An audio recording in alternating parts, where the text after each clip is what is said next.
You're listening to Beyond Wellness Radio, bringing you the cutting edge in health, biohacking, and sports performance. Stay up to date and listen anywhere and anytime on your computer, tablet, or smartphone by subscribing on iTunes. Catch your host, Dr. Justin Marcagiani, as he answers your burning health questions as well as interviews from world-renowned guest experts. For more Beyond Wellness Radio, go to beyondwellnessradio.com.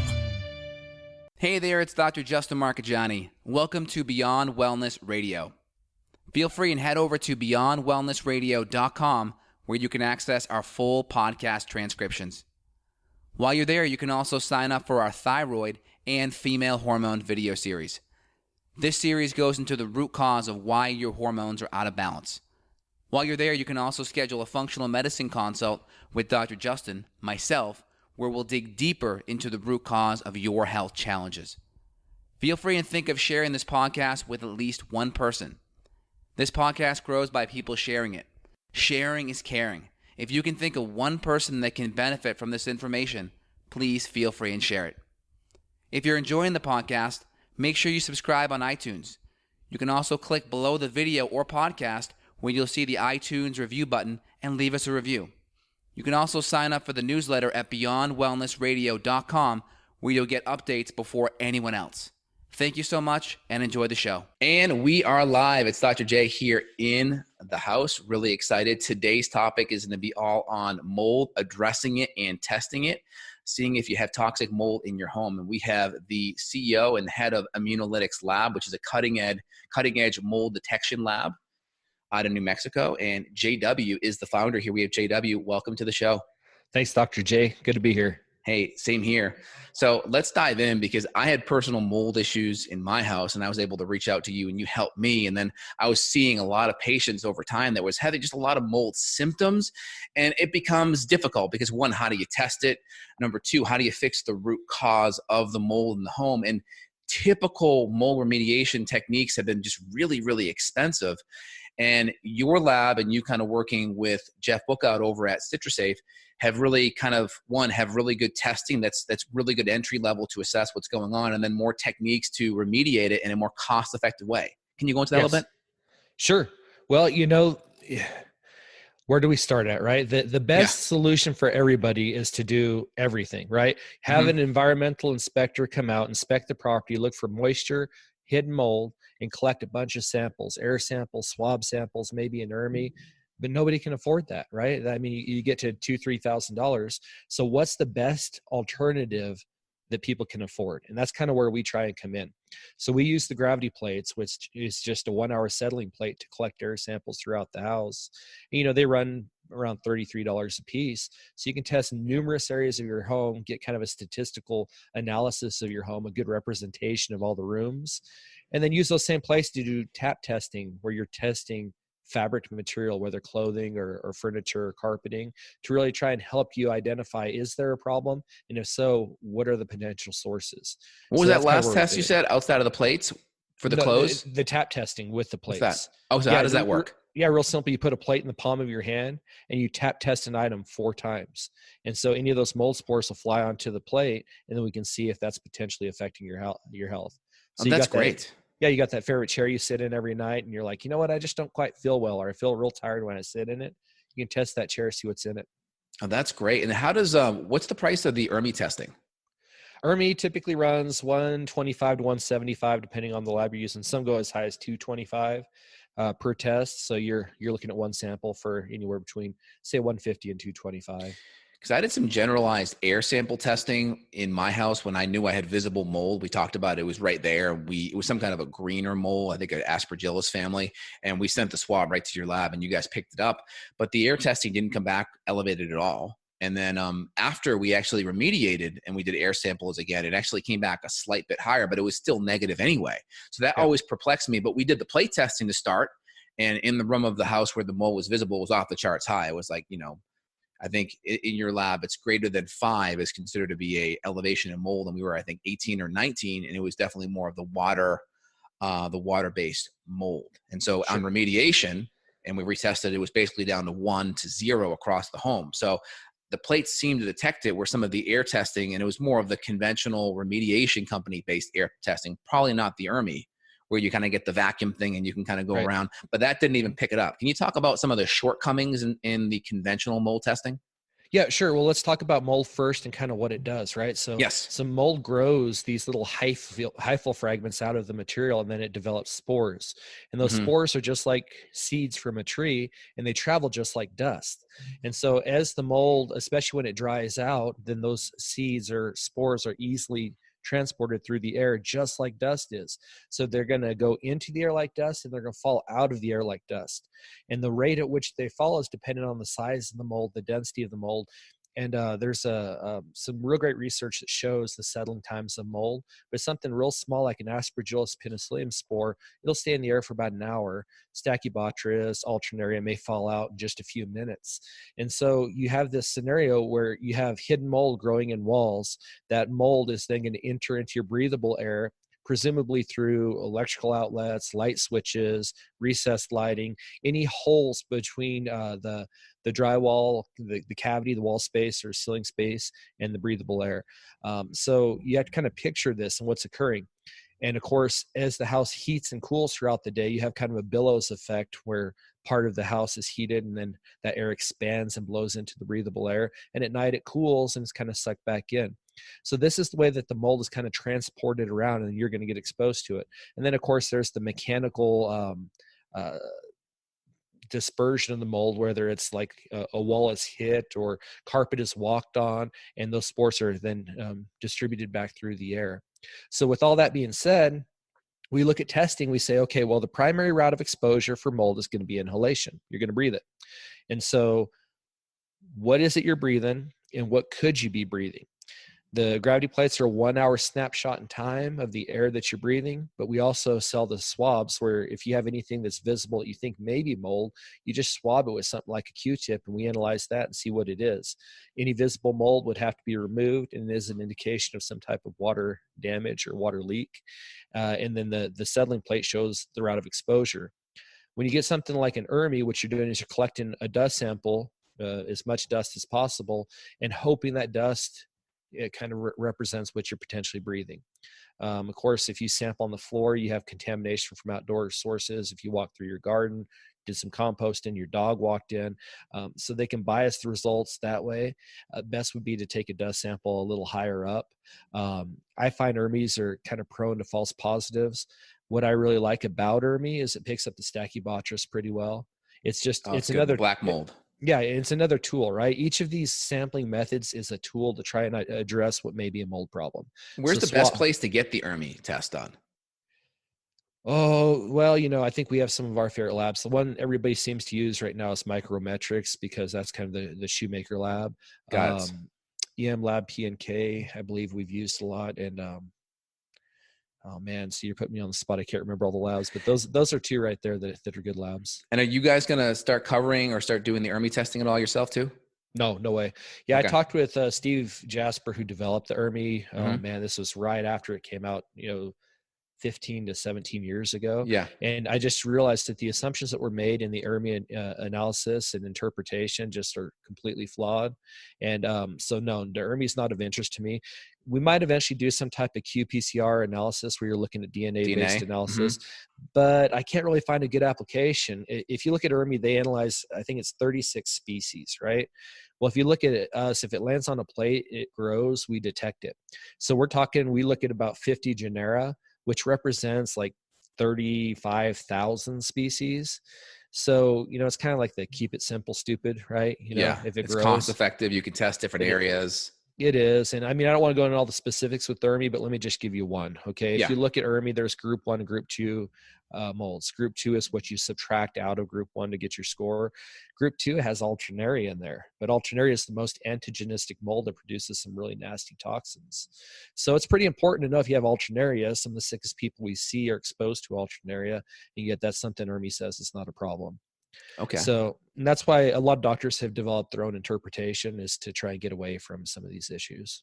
Very interesting. And how does mold get on the plate? Because my concern is if mold's already kind of rested on the ground and we put the plate on the countertop or on the ground, how does the mold get in there so we can test it, assess it? Yeah, it's settling out. So just as dust, if you stare at the light shining into your house and you see the dust traveling, it travels generally downward, right? And so Hmm. it's just a general trend to settle out. So in a 1 hour exposure, the doctors we've worked with over the last 30 years have developed this health scale that says that if you're less than 5 colonies per 1 hour gravity plate, your health is probably going to be pretty good. It's not going to be affected by the environment. You notice that's not based on the type of mold because we don't know synergies between mold. I mean, is aspergillus and penicillium together? Is that worse than Alternaria and bipolaris together? We don't really know these things. So we do look at the genera because there is some significance there. Of course, Stachybotrys is much worse than Cladosporum as far as health goes. So there is significance, but we do also base the potential mold loading on the total counts. Very good. So we talked about some different techniques. You can do the tapping technique where if you have a close item, you can tap it 4 times the plate against the close. Is there a technique with putting the plate down? Should you kind of agitate that area through just walking through it and then putting the plate down? That way there's a greater chance that anything that was there will now make its way on the plate? Sure. And what you're talking about, you're getting pretty sophisticated here, which Yeah. is wonderful because what we want to do, and we're actually doing right now, is developing educational materials to teach people how to do this as cheap as possible. So we're selling these $3 plates. You can just take and use them as a tap test or an air test, grow them in your cabinet, look at them and kind of be educated enough to know, yeah, I'm still good, or maybe I should send this into the lab. So what you're talking about there is kind of an aggressive sample is what we would call it in the Okay. industry. And that's where you're stirring things up to see what falls on the plate. That can be beneficial, but what we really want to do primarily is see what you're going to be exposed to day to day. So if you're normally running the HVAC system, run that. If you're normally walking around in the house, do that. Preferably turn off any air purification because we don't want to get a sample that's biased a little low. We want Right. to kind of see what's truly in the environment. So those things come into consideration. It's the same thought on should I test my attic or crawl space. Attics and crawl spaces are always nasty.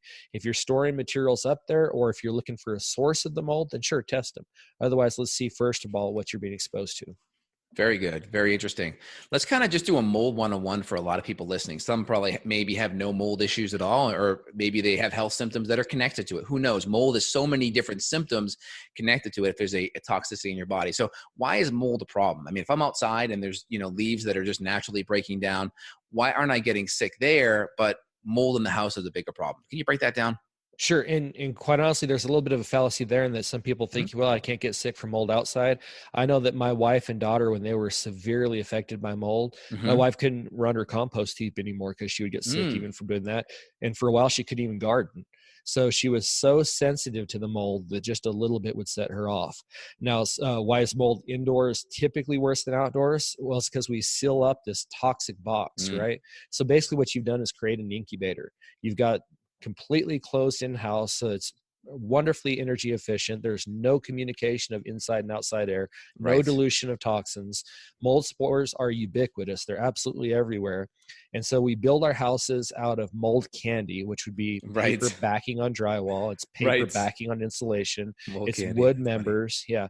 And so the only thing missing is water, and that's why I always say one of my little catchphrases is no water, no mold. If you can keep the water out, you keep the mold out. And when I say keep the water out, that means humidity less than 60% and no standing water. Mold grows preferentially based on the amount of water activity. So keeping that water low keeps the mold low. Very good. We're going to go into that in a minute because I have so many patients that are like, hey, I've never had a water leak. It's like, yeah, but you got 65% humidity in your basement. And that's going to be an incubator for mold, and that will eventually work its way through the house where you have not necessarily an attic leak or a leak in the drywall. You have high humidity, which is creating an incubation for mold. That happens a lot, right? Absolutely. Yeah. If there were no known water events within a house and the house had a basement, you're just about guaranteed the basement's going to be the highest levels in the house. And that's because it's subgrade and you've always got some water up against those walls, external walls. And so there is some type of humidity condition that will lead to mold growth. And so why is that? Just because the cement foundation's kind of creating a heat sink between the wet environment on the ground on the outside, and there's some kind of moisture transmitted through that? Is that what's happening? Cement's like a sponge. Most people think of it as a hard surface. The water goes right through it. And it may not even appear wet, but it's producing humidity inside. To give you an example, I had this beautiful house here in Corrales, New Mexico. I just I really liked it. Flat roof house, lots of mistakes, but it had this koi pond in the front. And the dang pond, I had to put like 100 gallons of water a week in it because it was leaking, and I didn't have time to fix it because it had koi in it. Well, all that water was going underneath my foundation, and I had no water leaks at all, but very high humidity. I mean, it was running 65, 70% in the desert. Wow. It was from this pond in this water underneath the foundation. This was early on. I'm hopefully a lot smarter now. Yeah. But I didn't really pick it up until a little later what the cause was. Wow. Unbelievable. So we have the humidity kind of factor. So we have to look at humidity. So we should get some kind of a humidity meter, whether it's attached to your thermostat or individual detecting device. Now, I spoke with you earlier. Maybe you changed your assessment. I think last time we chatted, you said you wanted it like 50% or less. Now you said 60. So is 60 the better gauge, or? 60 is the drop dead cutoff. 50 is drop like dead. a target. Yeah. I really prefer 35 to 40%. 50, I'm starting to go, okay. See, the problem is if you're at 50 on average, you could have isolated pockets in your house of 60, right? So you're just doing the best you can to keep that humidity low. Now, after we spoke, I purchased a whole house dehumidifier. I got one of the April Air versions that covers 5,000 square feet. And I have that for the most part attached to my basement. So my basement, I keep at about 48% all the time. That works great. And then during the summer months when the air conditioner's on, that has a natural dehumidifying effect. So for the most part, we're good. And then in the off season, I have Nest thermostats that monitor the humidity. So I'm always keeping it below 50%. Do you think that's a pretty good gauge for most people to achieve? Yeah, it's great. Yeah, that's a good setup. Yeah, down here we don't have as much of a problem with humidity, but especially, like Kentucky, we know a certain person there that has to wrestle with that. Yep. And so, the natural thinking is, well, dilution is the solution to pollution. So, yeah, bring in that outside air. But a certain person brought in so much outside air that their HVAC system was dripping water. And so you have to kind of manage this and be responsible with bringing in the fresh air, dehumidifying, and not creating mold problems by doing those two things. Exactly. I could tell you in my basement, which is 2,000 square feet, it had about a 68% humidity. So now I keep the April Air on, and I just have it set to about 49%, and it does really well. This time of year, the humidity naturally drops where we actually have to put a humidifier on because the humidity gets to about 15% where it's just so bloody dry. So we'll bring it up to about 30 in the winter, which is still very dry, which, you would think there's not going to be any chance of mold growth with that, correct? No, there shouldn't be. Yeah, exactly. Anytime somebody says they're using a humidifier, that's always a bit of a concern because you got to keep those things clean. You got to make sure you don't have those isolated pockets of humidity. But certainly I understand comfort, wanting the humidity a little higher. Yeah, exactly. Ours is connected to the HVAC, but we try to have it serviced at least once a year to check it. I use the April Air brand for the humidifier and for the dehumidifier. Any feedback on brands? Nope. I always just look at reviews and determine that way. I don't keep them in my head. Perfect.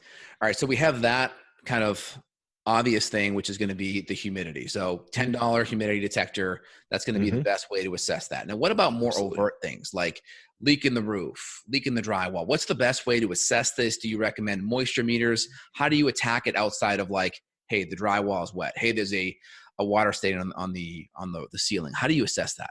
Yeah. And that's the tough part. So we want to try and educate people to just keep their eyes out, right? So the first is, if there's any water at all within a home, it needs to be dry within 48 hours. 48 hours is your absolute cutoff before mold's going to start to grow. So if you see a problem, don't say, I'm just going to wait and I'm just going to address it later. It needs to be dried quickly. So you want to use fans, dehumidifiers, and get that dried.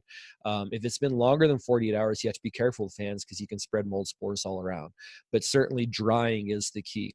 Me personally, just one of the tips I like is every 12 to 18 months, I have my roofing contractor come out and inspect my roof. It's the most obvious source of potential water. And so we look at the roof often.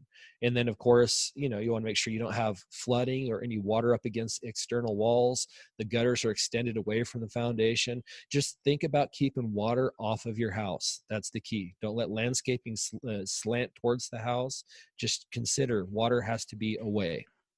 Yeah, one of the big things I did that made a big difference is once we chatted, I think January, February this year, I am proactively hiring a roof guy to go up my roof, give him a couple $100, go in there, check out all the flashing, check out all the seams, make sure proactively there's no leaks. Best couple of $100 ever to spend. So 100% agree with that. I think everyone should be on top of that.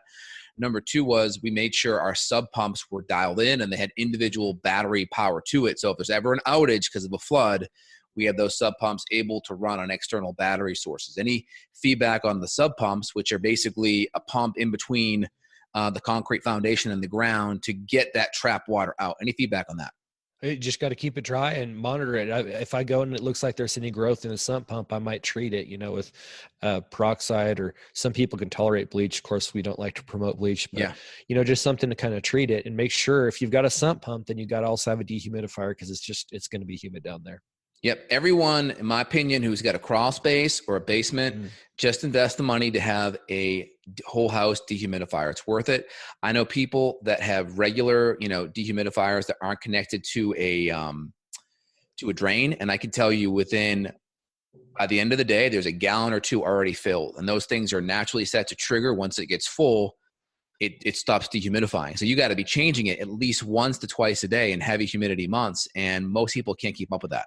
Sure. And of course, where you are, that's a real problem. Where we are here in the desert Southwest, we have crawl spaces and we don't need dehumidifiers. But since you brought up crawl spaces, I do want to talk about that briefly, is that there's two ways to handle a crawl space.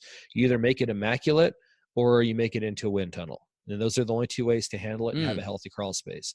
So it has to be just as clean as and pristine as your indoor environment, or you have to have a crawl space fan and draw the air through there so that you essentially get a negative pressure in the crawl space, so you don't get that air communicating up in your breathable air. So those are the only two ways to keep crawl spaces healthy.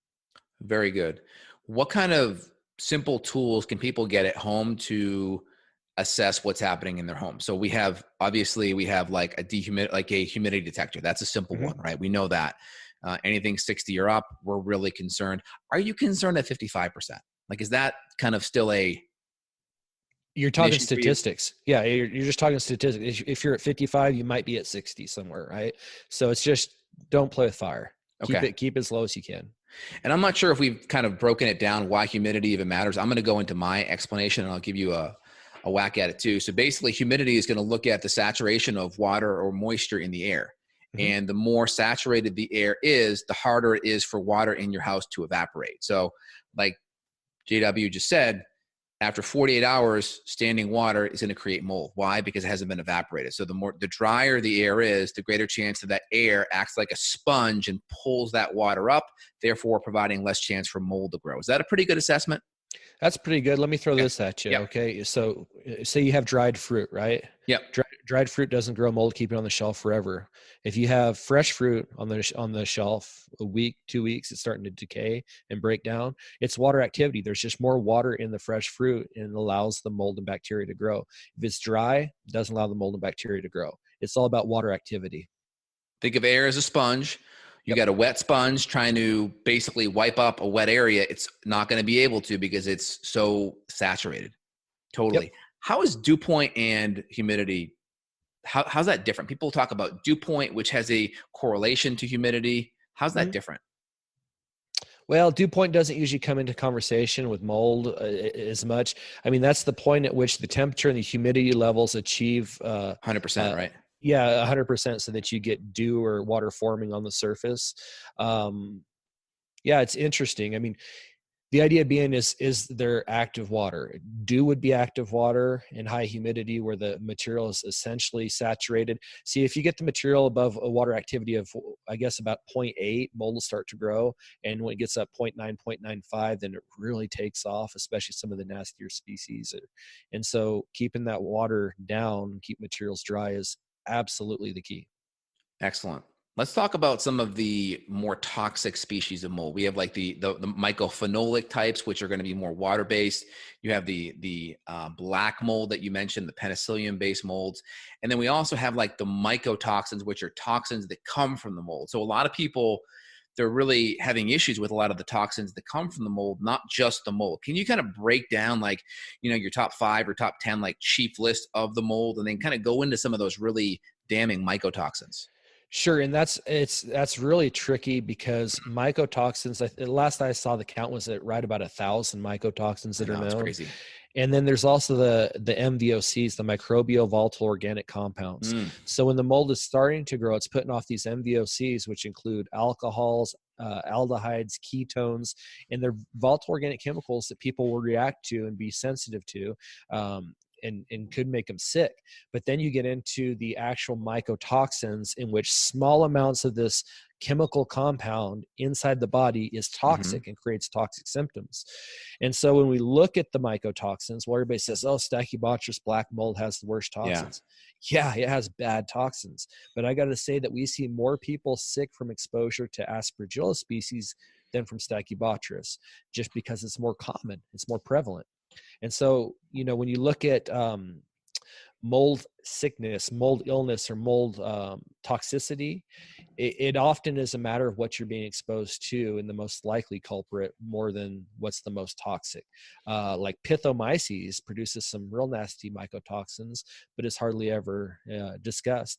As I said, Alternaria, it's actually the most antigenistic mold. It's the one that creates the real autoimmune type symptoms in people, but a lot of people don't even have it on their radar.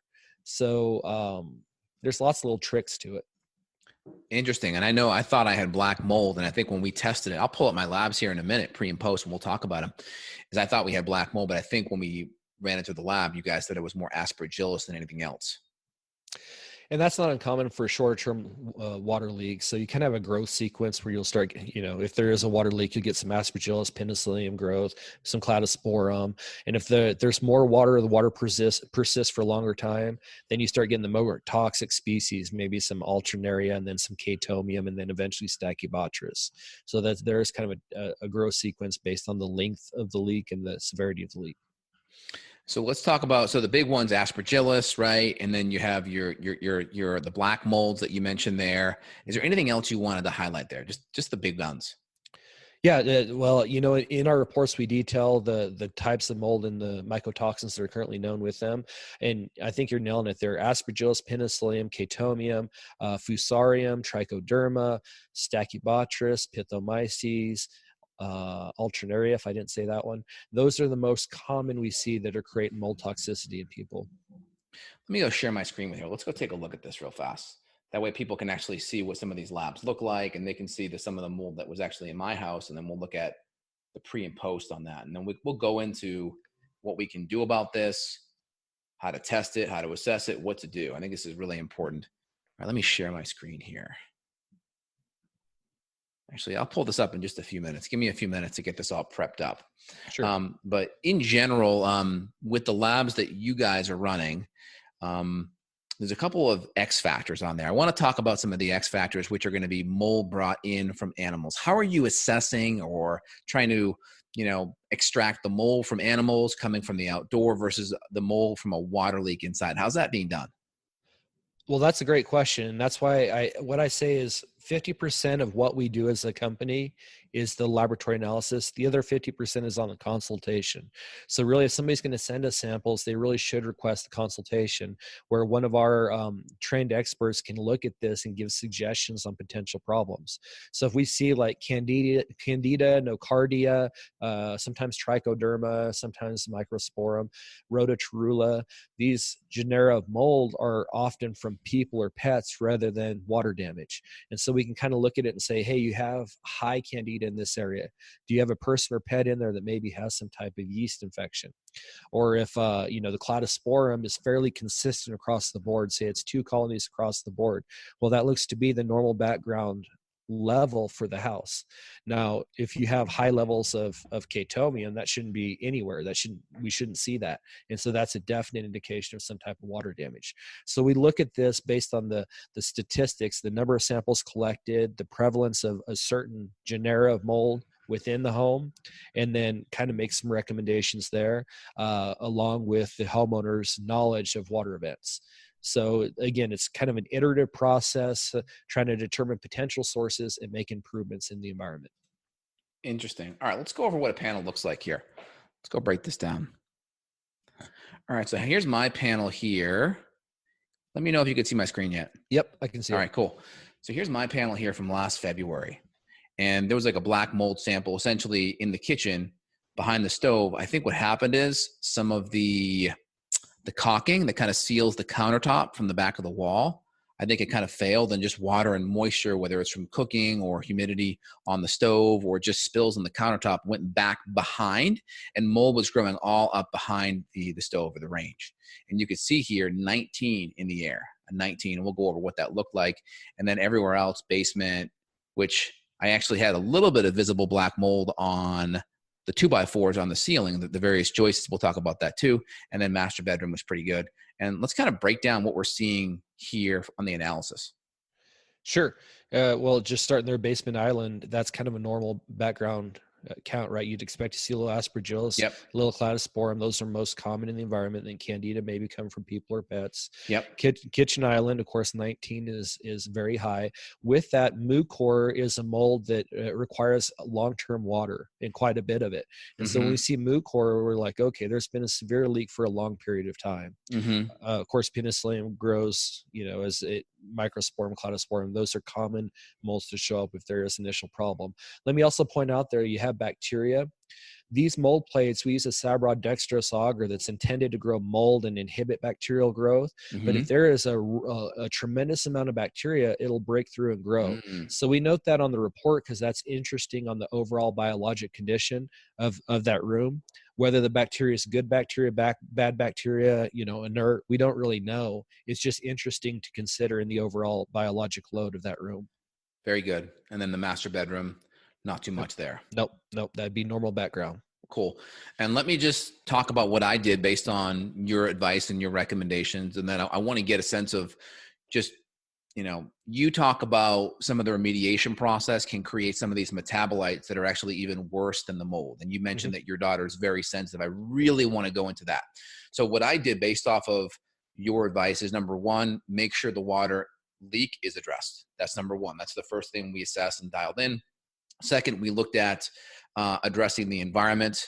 The basement, though, didn't seem to be affected, but we still addressed it anyway, just for safekeeping. So we got the whole house dehumidifier kind of lined up there, made sure sub pumps were good. Number three, we topically addressed the mold, and we did it with 20% hydrogen peroxide in a negative air containment. So all areas that we could visibly see, we hit it with the 20% hydrogen peroxide. After that, we then used the CitraSafe solution to fog that tire area. We opened up behind the dry walls with the dry fog, which gets us about a 1 to 10 micron size. So it's very tiny. It can get in between the floorboards and such. That got all in that area, and we fogged the whole entire house. Let it sit for 24 hours. So any of that solution, any mold that was agitated would come back down, hit it, and be neutralized. And then we came back in, and then we just really upgraded some of the air filters we had in the house. We upgraded to, and we'll talk about this, the Austin Air HealthMate Plus. I have a couple others that are really good, Air Doctor, as well as the, as was one other one that I have as well, the Molecule. So those are the big ones that we upgraded to. Thoughts on my remediation process? You helped guide me through that. Can you walk us through that in general? Well, that is a perfect scenario. So if people can afford to do that, you're absolutely right. There is no sense in doing anything else until you stop the source of the moisture. Two is there's no substitute for source removal. Whatever the mold is growing on needs to be removed properly. And then once you do that, then that's 90% of the work. Then the last 10% is some type of filtration or dilution, where we're talking about the ERV systems bringing in air, the clean controlled air into the house, exhausting out bad air, or if you're doing some type of filtration, whether it's just HEPA filtration or it's HEPA along with zeolites, activated charcoal, things like that. So that gets kind of into what I consider a maintenance strategy, where you're trying to keep the mold load within your house low. That's very good. Now, one of the things I want to highlight, I'm going to just, so this is really cool. On the back page here, we have the aspergillus. You talk about some of the species here. And here's the interesting thing, right? Aspergillus. And these are where a lot of the problems come, is all these potential mycotoxins that may be spit out from these molds. So aspergillus, you can see some of the various mycotoxins. Candida, more from the pets. And then you can see some of the microsporium here, and then well as the mucor, and then the penicillium, and then the associated mycotoxins with that. Anything you wanted to say about the analysis or how to interpret the back page of this? Well, that's a lot of that's for two reasons. So one is, we work with a lot of doctors, and they have found that by us including pictures and a list of toxins, it increases patient compliance. So we know that improving environments improves health. How do you convince others of that? So a lot of this is information to try and increase compliance. The other side of it is that this is the current understanding, the current research. They're finding more and more toxins all the time. Quite honestly, I probably need to revisit these lists to see if we need to add additional mycotoxins. So it's useful information. Some of it can be correlated to like a urine mycotoxin type analysis, but urine mycotoxins only test for maybe 12 of the top mycotoxins. So even that's it's sometimes difficult to correlate. Interesting. Very, very good. Love it. Love it. So a couple things on the remediation side here I wanted to highlight. Because and just to give people kind of a baseline of how much it cost me about $6,000 to have everything remediated. Wasn't too bad. I mean, in the grand scheme of things, we used to feel like it cost other people that I know 50 to 100,000, which is insane, right? You have to remortgage your house to afford a lot of that. So with some of these newer techniques, with some of the fogging solution, what's your assessment on that, like compared to how it used to be in some of the older, more expensive methods? Well, the fogging solution specifically we refer to as the biobalance fogging solution because we've done the testing on it and we know that it's very effective, and we haven't had anybody report back that they've had some type of reaction to it. A lot of times people are just as sick from the chemicals that are used as the mold. So we've had severe reactions to concorbium, microban, even some to benefact, which is supposed to be a natural thyme oil, I think it is, or Yes. I'm trying to remember. But so, we work with what we know works. And so that's why a lot of times we refer to Citrus Safe or BioBalance, because they're products we've worked with over the last 20 years and know they work. Now, as far as their use, I consider it a polishing technique. I think it's fabulous in that it touches every little bit of air. It treats the mold, and it actually I call it flocculating. It drops the mold spores out of the air onto the horizontal surfaces where it can be easily cleaned. It does penetrate the wall spaces and ceiling spaces. So it's very effective. In those cases in which people can't remove the source, it buys them time too. So we have a lot of times people say, oh, fogging doesn't work, fogging this, fogging that. Well, imagine if you're in an apartment or condo or rental house, you're not able to do the remediation. What do? I mean, you just die? No, that's not practical. Right. So you have to make improvements. Improvements are air filtration. Improvements are fogging. Improvements are diluting by opening windows. These things that you can do to try and keep your total toxic load below your threshold. Very good. And you mentioned the corncrobium, which is the major kind of method for spraying. And the people that I hired, they wanted to do that. They kind of had a paracetic acid / hydrogen peroxide blend at the 20% level, which you liked was acceptable because it didn't create a lot of those metabolites. They also had the corncrobium. So we just kind of negotiated, hey, let's keep the corncrobium out because of the metabolites. Can you talk about some of those metabolites? Can you talk about your personal history with your daughter? Because I think you said that she would react, I think, even more to the metabolites than the actual mold itself. Is that correct? Well, not so much the metabolites as it was just the actual chemicals. So the chemicals. Okay. Yeah. So this is, my history with this starts 20 years ago, and my daughter's almost 18 now. And when she was about 5, we knew we had this mold problem, this temporary rental we had between houses. And I used a bunch of bleach one time, and man, she got the same symptoms from the bleach that she did from the mold. And for her, that was a 105-degree fever, flu-like symptoms that lasted 3 days, and they would reoccur every 2 weeks that when exposed to mold. She got the same symptoms exposed to bleach. Now, when we talk about the secondary chemicals, we're talking more like ozone. When ozone's very effective at treating mold, and I have no problem using it in crawl spaces and places like that. You certainly don't want to breathe it, and everybody kind of understands that. But it also can interact with the paints and the furnished goods that you have in the house and create these secondary chemicals that can be hazardous. What are they? Not sure. This is just kind of my understanding based on the research I've seen. So based on the inhalation hazard and potential for creating additional chemicals, ozone's not typically recommended for treatment, but it does work. Just like I had a guy call me the other day. He said, hey, we got a remediation company who wants to use chlorine dioxide gas in the house. Will that kill the mold? I said, yeah, absolutely. It'll kill the mold. Yeah, it'll probably kill you too, but it'll kill the Yeah. mold. So there's a delicate balance between treating the environment and creating a Hmm. bigger problem. And so we try and do those things that aren't going to do any harm. That makes sense. So the secondary chemicals from the ozone works good, but the secondary chemicals can be a little bit more harmful. That makes sense. Could be. Yeah. So use caution. Now, one of the things, it's kind of an emotional thing. A lot of people, once they see mold in a spot, like for instance, with me in the kitchen, it's like, crap. They kind of feel the need. Should I knock down every piece of drywall to go dig for mold in this house? So it's this kind of assessment of like, oh my gosh, this is going to be so crazy, so expensive. So how do you handle the mindset of like, okay, here's mold right here. You can see it. How do you assess the rest of the house without creating a whole bunch of damage? Well, that's kind of the $1 million question, isn't it? Yeah. And that's why we recommend the fogging, is because it's going to get those quarter-sized spots that are, every 20 feet or something, you're never going to find without some type of destructive analysis. So, we have an inspection company here in New Mexico, and one of the ways to sample within a wall is to drill a little hole and do what we call a wall check, where you pull a spore trap cassette out of that wall. One is most wall space, ceiling space is contaminated. It's just going to be higher than breathable air. So don't let that air communicate. That's kind of rule number one. But when you're talking about testing, you test between two wall joists. Well, what about the next two? There's air restrictions. Are you sure that you actually got a representative sample? And are you going to test between every single wall joist? You just practically can't do that. So that's why we try and use air samples and dust samples to best see what we're being exposed to. Because it gets really pricey. So we have the fogging solution that we can kind of get throughout the whole entire crawl space or the whole entire back of the wall. Because once we've kind of opened up the wall, so to speak, we can really get a significant bit of fogging solution through that area. We can fog throughout the whole entire house. We can also bring it down to the HVAC and turn the fan on and let it go throughout the HVAC as well, correct? Correct. Yeah. No, that's great for treating the HVAC system. Change out the filter, pump it through the HVAC system. It does a good job. And what do you recommend in regards to the preventative side? Okay, hey, my house is good, or hey, I don't even have a problem, but maybe I want to use some of these solutions preventatively. What's your thought on that?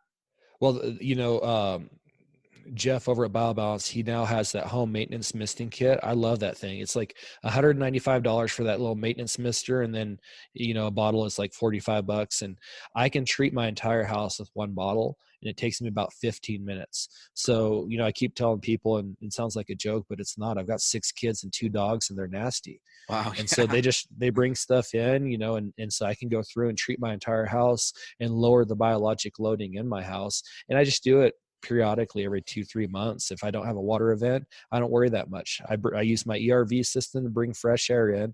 I use my IAQ air and my Austin air to kind of filter the air. And my family's wonderfully healthy. That's great. That's really, really good. Okay, so you give me a couple of other questions here that come up from that. So the Air Mister is a newer product I think I've seen. I have a couple of patients that have used it. Evan and I have talked about it. He uses it now. When would you use the fogger versus the Air Mister?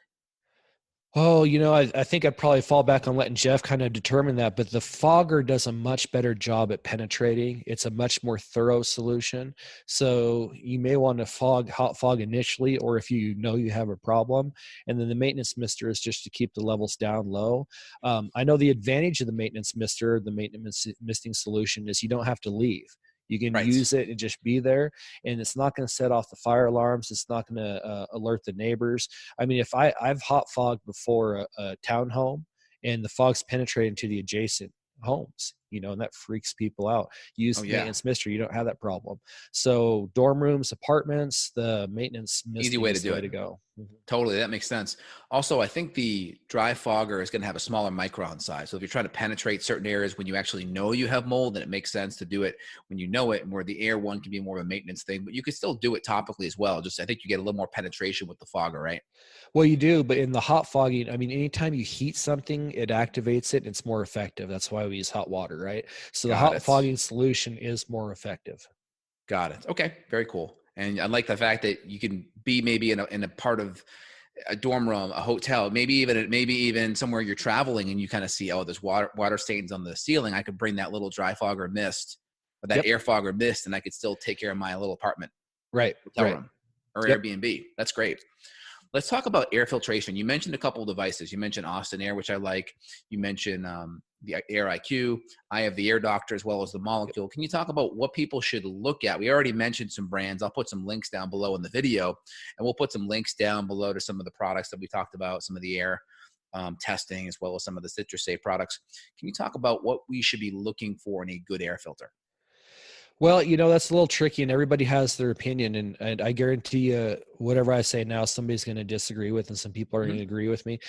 Real simple. I mean, filtration, mechanical removal of the spores is best. And so anything that has a HEPA level filter is wonderful. You'll see all these marketing campaigns that say, well, a HEPA only removes 99.97% of 0.3 micron particles, but ultrafine particles are less than that. Well, yeah, but the ultrafine particles, it still probably has a 85% removal efficiency. That's great, but that's the way they sell these catalyst technologies that break down the spores or break down the toxins. So, you have air purification, which would be the traditional HEPA filters. Usually they'll have some zeolite or some activated charcoal too. Yep. Then you got the Austin Air. Yeah, the Austin Air, the IQ Air, they both do. Then you have the technologies that actually will try and break down the toxins, and I put those more into like an air treatment category, and that would be like your Molecule. Yeah, I believe the Air Oasis does it. There's a few that use those technologies. And that's like the PET technology. It's the light that's actually breaking it down, correct? Yeah, light with the catalyst, and it breaks it down. Yeah. Okay, very cool. So we kind of talked about some of the air filtration. I've been liking the Austin Air just because of the fact that I don't have to change the filter for a long time. That's kind of one of the nicer facts of that one.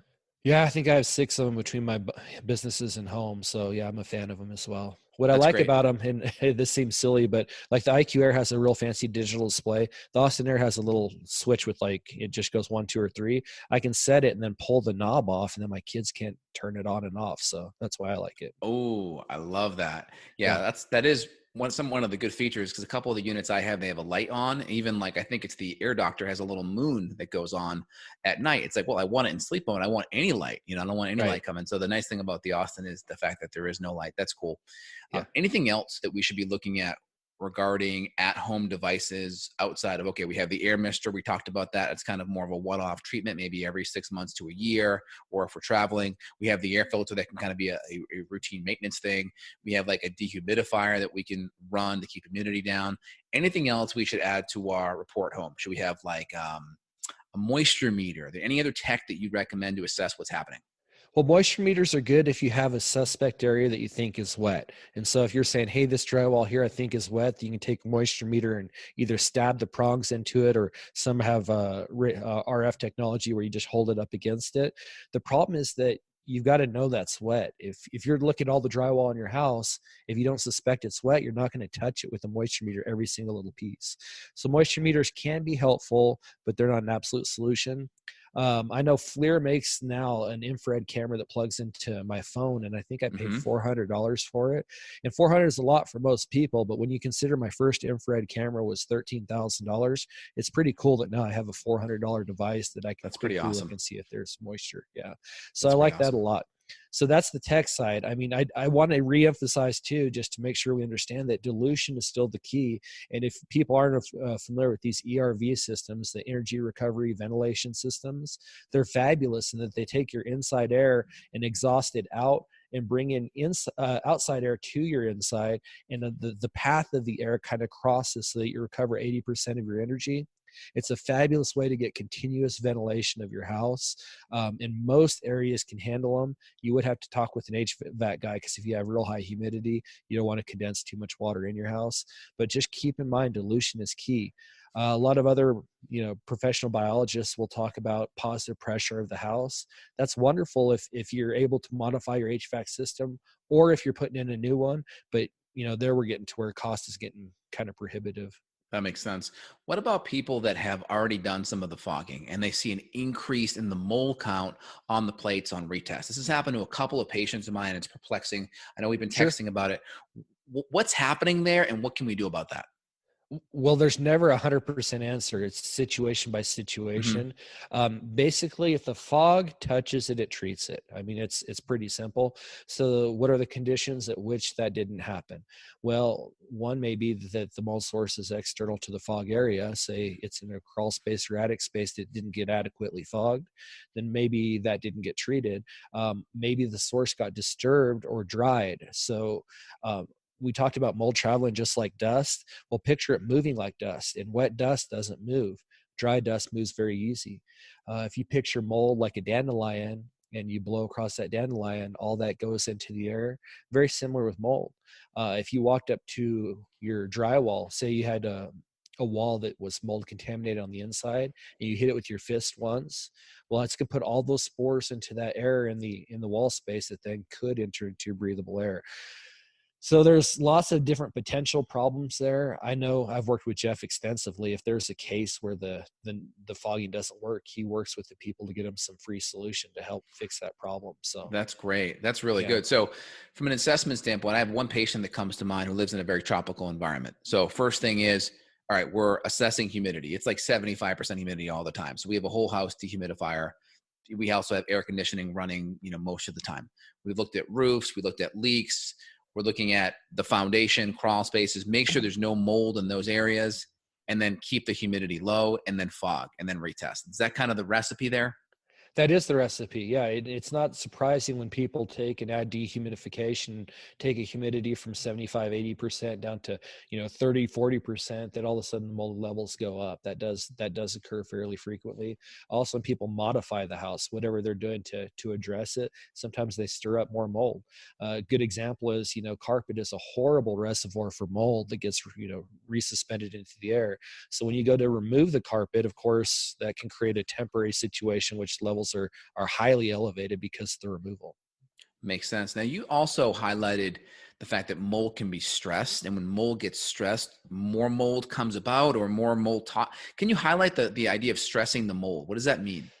Yeah, well, and this came from a mycologist that I worked with years ago, and I hate to repeat things in which I hadn't really seen too much data, but I think this is widely accepted in the industry, so we're going with it for now. When mold is stressed, it produces more toxins, Mm-hmm. and so that's usually in regards to competition. So if aspergillus is growing and the Chaetomium comes in and produces more toxins to kind of ward off the aspergillus or the penicillium, and it takes over. I think that's more in regards with what we're talking as far as stress. Mold, of course, is trying to preserve itself, so it's creating toxins and releasing spores to promote its life. So anything that stresses it is adversely affecting us, I guess, in our health. That makes sense. So anyone that's having these issues where mold levels are going up on retest, really make sure crawl spaces are good, really make sure attics, basements are good. Look and see if water is hanging around the foundation. I mean, if it is, I think you would see the mold levels higher in the basement though, right?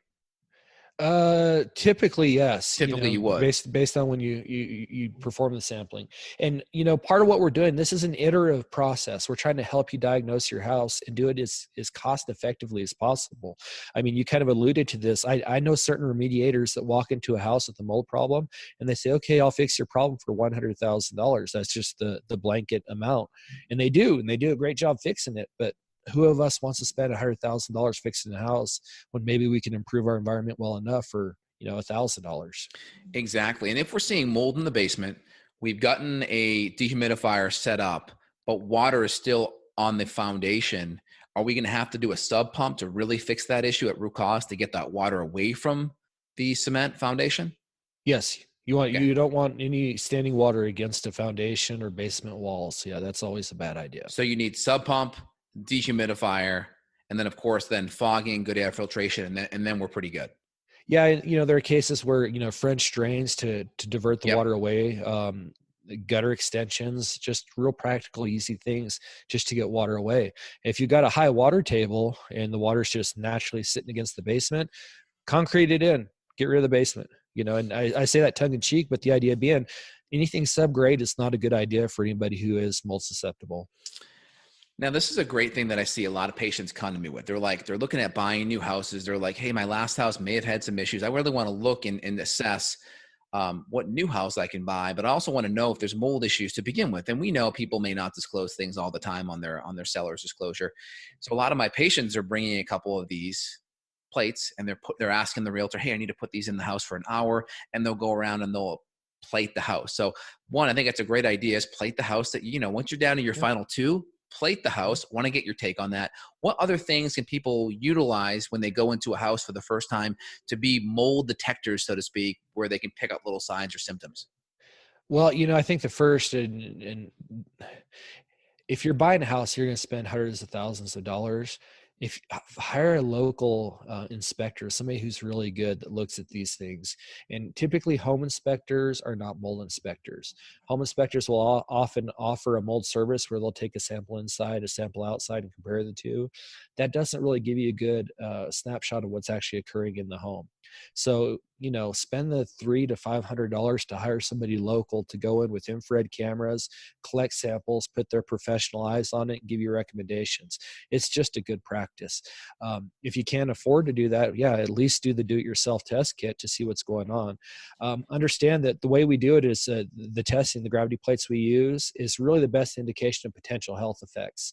Most other mold testing doesn't really link to a health scale, so it is valuable information. Got it. So easy things you could do is just, if it's a crawl space or an attic, you could or a basement, put a plate up there. And then you could also just look at general history of leaks and those kind of things. Look for stains on the ceiling, which, they can all be painted over. Most people will paint them over anyway. Would you look at cracks in the foundation, things like that too? Yeah. Just consider, how can water move here? How can water infiltrate? Here in New Mexico, we have flat roofed houses, which are always a big red flag. And two is the stucco. And if you see a bunch of cracks in the stucco, well, clearly water can go through a crack. So that's a potential problem, what we would call a red flag. Anything else, do's or don'ts, that typical remediators would do that you should probably modify, kind of like the concrobium or the other compounds that could create more secondary toxins? Any other do's or don'ts?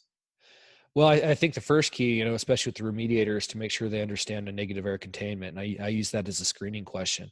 I tell people, ask them, hey, are you going to use a negative air containment?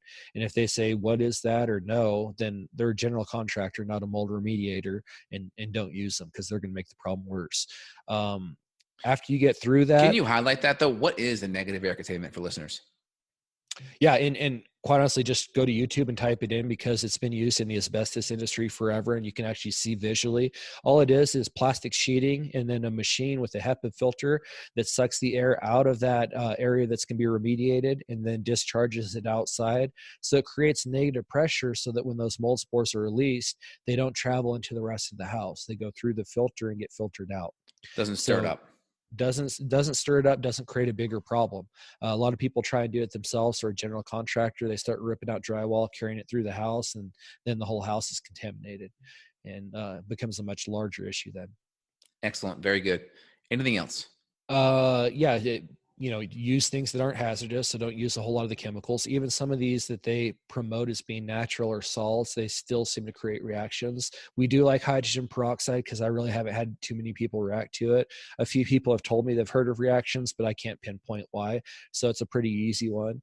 And then make sure that they're going to do a third-party verification after remediation is complete. Somebody that's going to come in and say, yeah, there's not any mold left. The job is complete. Very good. So let me just summarize, and then you can correct me. First thing is, one, if there's a mold issue, is it visible? Two, where's the leak coming from? Assess the root cause of that leak. Three, is it an environmental moisture issue? That could be just one, water sitting up against the foundation. You want to fix that, or getting a whole house dehumidifier to bring the humidity down to that 50% kind of range. And then 4 would be using some kind of topical spray to hit any visible mold. That's where the hydrogen peroxide 20% would come in. 5, the fogging solution to get the whole house behind all the drywall and everything. And then 6, maybe a maintenance, kind of like that air misters, a maintenance kind of solution after that. And of course, assessing pre and post. Did I miss anything? No, I think you got it. Just in maintenance, I would put the air filtration in there too. Air filtration, correct. Yep. And even real simple, people get a huge benefit by changing out their HVAC filter for a higher efficiency one. Even you go to Lowe's or Home Depot and get those filters that are rated for allergens and mold. That's a big improvement over the cheesy paper filters they usually put in. Excellent. Well, is there anything, JW, you wanted to highlight here that we didn't address, like core questions that most people ask, or just really important clinical things the patient should be aware of? Well, I think what I really like to emphasize is that improving your environment will improve your health. People understand you got to have clean food, you got to have clean water, and you got to have clean air. I mean, the air that you breathe is a huge potential source of contaminants getting into your body or toxins getting into your body. And by doing these things that we talked about to improve your environment from a mold standpoint, it improves it from every standpoint. I mean, by bringing in and ventilating and diluting out toxins, you're removing VOCs or chemicals that have accumulated in your environment. By doing filtration, you're removing particulate matter, whether it's flame retardants, Scotch guards, whatever it may be from your air. All these things that we're talking about overall improve your environment and will improve your health. Very good. And two questions for people that are in the chat here that are chiming in. Number one, thoughts on UV lights and their effect at knocking down mold. Well, UV lights are effective at killing mold if there's a long enough residence time. And so people will put a UV light in a duct and the air is traveling by it so fast that it won't be real effective. So then they'll put a UV light kind of close to the filter so the mold spores get caught on the filter and then the UV light kills them. I'm not real sure what the benefit of that is because the spores are already filtered out and you're just going to remove the filter. So I'm not a big fan of UV light. I don't see a huge effectiveness for it, but it does kill mold. It's just not the most effective way to go about it. And what are the best essential oils for killing mold? I know the CitraSafe uses a bunch of those. Just for the listeners, Yeah. What are those oils? Well, there's a lot of them. I'm not an oil expert, but I'll tell you the ones that I'm familiar with. Yeah. Of course, tea tree oil does a great job. Grapefruit seed extract, the citrus seed extracts, lemon, lime, tangerine do real well. I've seen some data showing thieves oil does real well. And then oregano oil, but you smell like a sub shop, an Italian sub shop. So that's kind of a tough one. And those are the ones that I'm most familiar with. And what are the big modifications? I know you mentioned one earlier, which I want you to highlight one last time. What are the easy, the more complex to the less complex modifications that people can make to their HVAC to make it more mold friendly?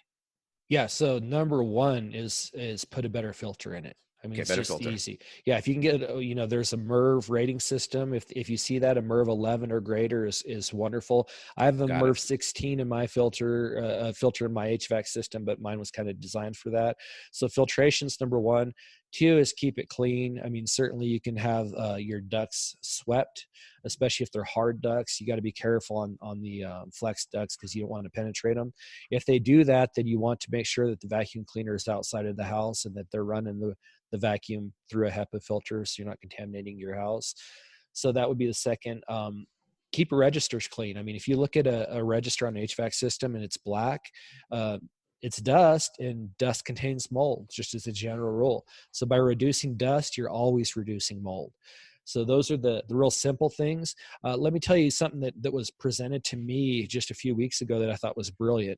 And it was somebody that wanted to treat their ducts, that they couldn't replace them and they were contaminated. And so they wanted to use the hydrogen peroxide. They soaked a Nerf ball with the peroxide and then used a string and pulled it through the ducts to actually treat the ducts. So you're getting kind of sophisticated there, but what a brilliant little solution to treat ducting.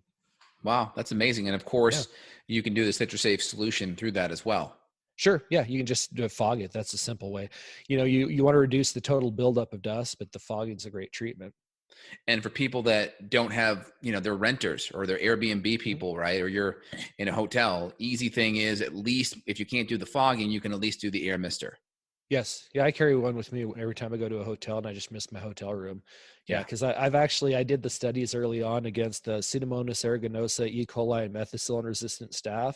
And the CitraSafe solutions wiped them out. Even though they don't advertise that, they worked wonderfully. Yeah. And you can at least keep the AC on, which does have a natural effect of reducing the humidity. So you could at least do that. And if you're somewhere long-term, you could at least get a portable dehumidifier, maybe one that links into a drain. So you don't have to worry about emptying it all the time. Mm-hmm. Sure. Okay. Great. Is there anything else that's important that you want to highlight? Man, I'll tell you, you just about sucked everything out of my brain. I don't think I have anything left. This is great. I mean, I need these calls for patients because they have so many questions. So you've really lined everything up. And then again, for resources here, ImmunoLytics is going to be the place. They're my preferred mold lab company. And we used a lot of the CitraSafe fogging solutions. And this new water mister is going to be a new one that I incorporate with patients. Any other places patients or people listening should be going? I don't know. You and Evan do a great job on talking about these. Our website, let's see, citrusafe.com, biobalancenow.com, our website, great resources. Can you repeat the URL for your site? Yeah, ImmunoLytics.com. I'll put all the links below. Anyone listening and driving and are like, I can't write it all down. Don't worry. Links will be below. We'll also have a full transcription of the podcast. If you don't want to listen, you can read it. Anything else, JW? Well, let me tell you, give us another month. We're really working with the company to improve our educational materials on our site, make it a lot easier. So give us a month and check it out. And I think you guys will be impressed with what we're working on. Excellent. Well, JW, thank you so much for everything and being a great guest, and look forward to having you come back soon. You take care. You too. Thanks. Thanks. Bye. Bye.